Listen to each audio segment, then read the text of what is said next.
Dr. Trey Dobson is the Chief Medical Officer at the Southwestern Vermont Medical Center in Bennington.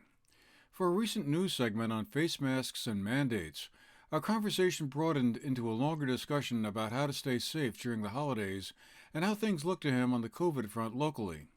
So we thought it was worth airing the entire interview in full.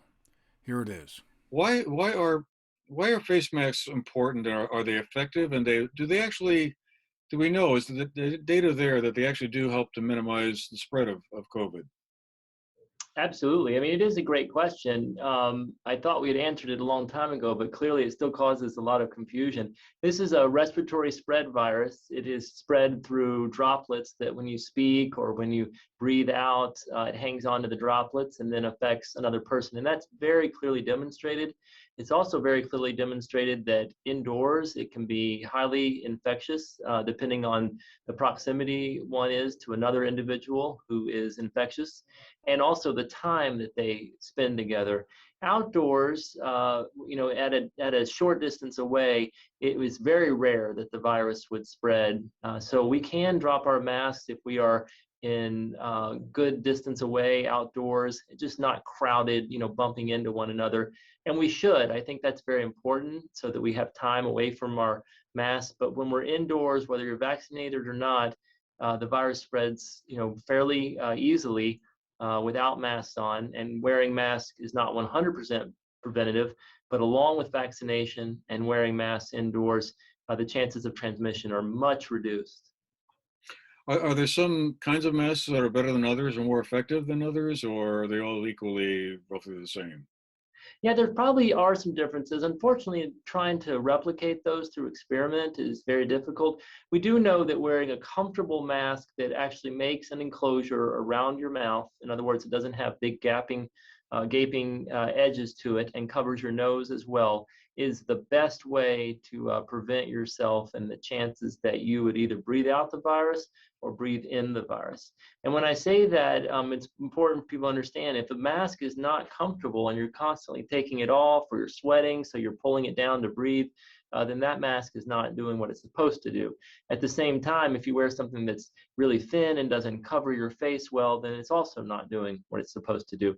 So a procedural mask, as we call them in hospital medicine, or a surgical mask that are now widely available, are safe, effective ways. If people want to wear cloth masks that have certain designs on them, it is best if they are 2 layers, but again, it's best if they are also comfortable and fit your face well.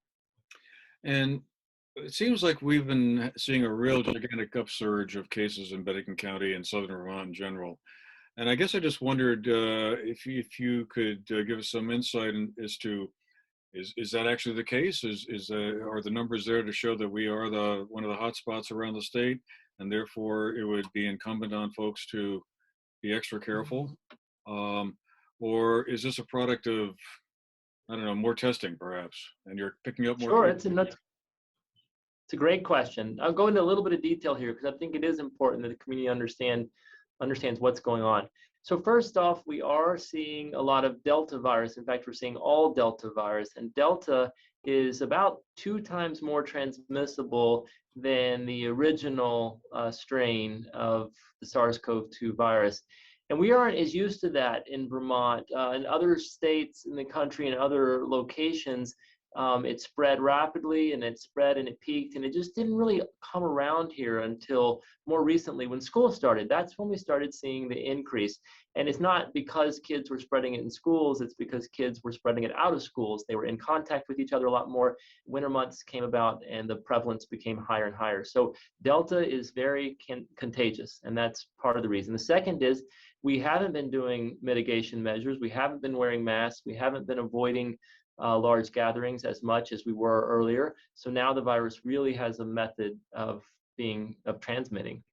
And then finally, it is true that when you mix unvaccinated people with vaccinated people can also breathe in the virus, and then the virus will start replicating, and then your body starts fighting it because it's seen the virus before, it's seen it because of vaccine, but you're going to test positive and you may develop a few symptoms. And then finally, when people are in a home, in a family, and one person ends up having the virus, most everyone really can get the virus. That's because they're breathing it in. They may not develop symptoms, but they're going to be contact traced, right? They're going to come up, they're going to get tested, and now you have bunches of people that test positive, and it looks like the virus just all of a sudden showed up. But in reality, it's been around, it's just increased in prevalence, and we're seeing more and more people test positive that are asymptomatic, frankly. So we've got the holiday season coming up. Do you have any suggestions, advice for folks that may be having family gatherings over Christmas or New Year's? What should they do to improve their chances of avoiding the virus? Yeah, so I will talk about that as well. So first off, you remind me, I should have also said that after Thanksgiving, we did see that 30 to 50% increase in cases, and we knew that would happen. So for this coming Christmas, there's a few things to ask yourself. This is all about risk assessment.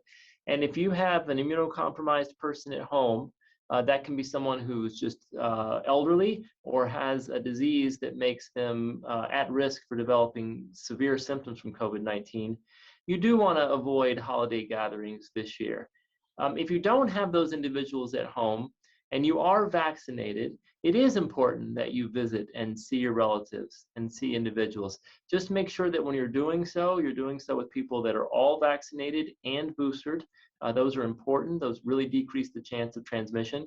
And that if you do all go out as a family unit to, let's say, visit someone else's home or to church, you need to wear a mask. And that's because you don't know who's vaccinated, unvaccinated. And then if you get more and more people together, that just increases the risk of viral transmission. For the GNAT-TV News Project, I'm Andrew McKeever.